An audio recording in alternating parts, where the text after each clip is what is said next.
आज हम भारत पाकिस्तान के बीच जो हालिया तनाव बढ़ा है उस पर थोड़ी गहराई से बात करेंगे। जी। हमारे पास कुछ ताज़ा रिपोर्ट्स हैं जिनमें पाकिस्तानी सेना प्रमुख असीम मुनीर के कुछ बयान हैं और सीमा पार से भी कुछ गतिविधियां हो रही हैं। हाँ, चिंताजनक गतिविधियां। बिल्कुल। तो आज हमारा मकसद यही है कि इन घटनाओं के पीछे क्या संकेत छिपे हैं उन्हें समझें। खासकर दिखे अमरनाथ यात्रा भी नजदीक आ रही है। सही बात है। तो शुरुआत करते हैं जनरल मुनीर के बयानों से। 30 जून को कराची नेवल एकेडमी में जो उन्होंने भाषण दिया वो काफी चर्चा में रहा। हाँ, मैंने भी पढ़ा उसके बारे में। उन्होंने जम्मू कश्मीर में जिसे वो कानूनी संघर्ष कह रहे थे उसका खुलकर समर्थन किया। अब ये सुनने में तो ऐसा लगता है जैसे आतंकवाद को ही एक तरह से जायज ठहरा रहे हो। हाँ, और भारत ने इसे जाहिर है भड़काऊ ही माना है। बिल्कुल। और देखिए ये अकेला बयान नहीं है। नहीं। इस जून वाला बयान तो और भी भारत को दक्षिण एशिया में राज्य प्रायोजित आतंकवाद का सबसे बड़ा पोषक कह दिया। जी, तो ये सिर्फ बयानबाजी नहीं लगती। ऐसा लगता है कि ये किसी सोची समझी रणनीति का हिस्सा है। आप क्या सोचते हैं? मुझे भी ऐसा ही लग रहा है। जिस समय पर ये बयान आ रहे हैं और जिस तरह की भाषा इस्तेमाल हो रही है। हाँ, भाषा बहुत महत्वपूर्ण है। सिर्फ आरोप नहीं लगा रहे बल्कि आतंकवाद को कानूनी संघर्ष जैसे शब्दों में ढालना ये अपने आप में बहुत कुछ कहता है। शायद माहौल गर्म करने की कोशिश या फिर अंतर्राष्ट्रीय स्तर पर कोई कहानी घड़ने की। हो सकता है, दोनों बातें हो सकती हैं।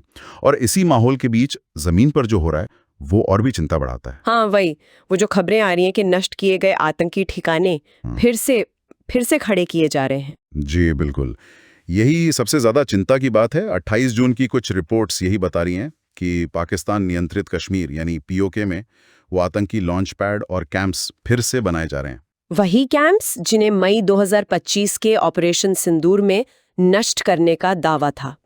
हाँ, कथित तौर पर जिन्हें नष्ट किया गया था। और चौंकाने वाली बात यह है कि ऑपरेशन के फौरन बाद ही ये पुनर्निर्माण का काम शुरू हो गया लगता है। अच्छा, तो इसका पैमाना क्या है और कैसे हो रहा है ये सब?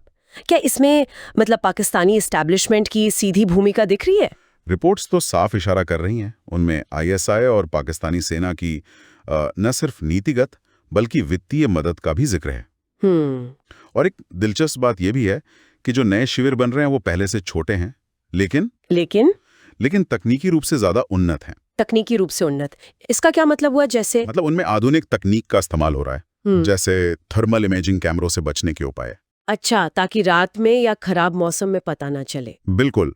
और साथ ही ड्रोन हमलों से कैसे बचा जाए उसके लिए भी कुछ इंतजाम किए जा रहे हैं। ओहो, तो ये तो रणनीति में बदलाव दिखता है। बड़े ठिकानों की जगह छोटे, ज्यादा सुरक्षित और मुश्किल से पकड़े जाने वाले ठिकाने, शायद यही जोर है अब। कम दिखना, ज्यादा असर करना, यही फॉर्मूला। और संख्या कितनी बता रहे?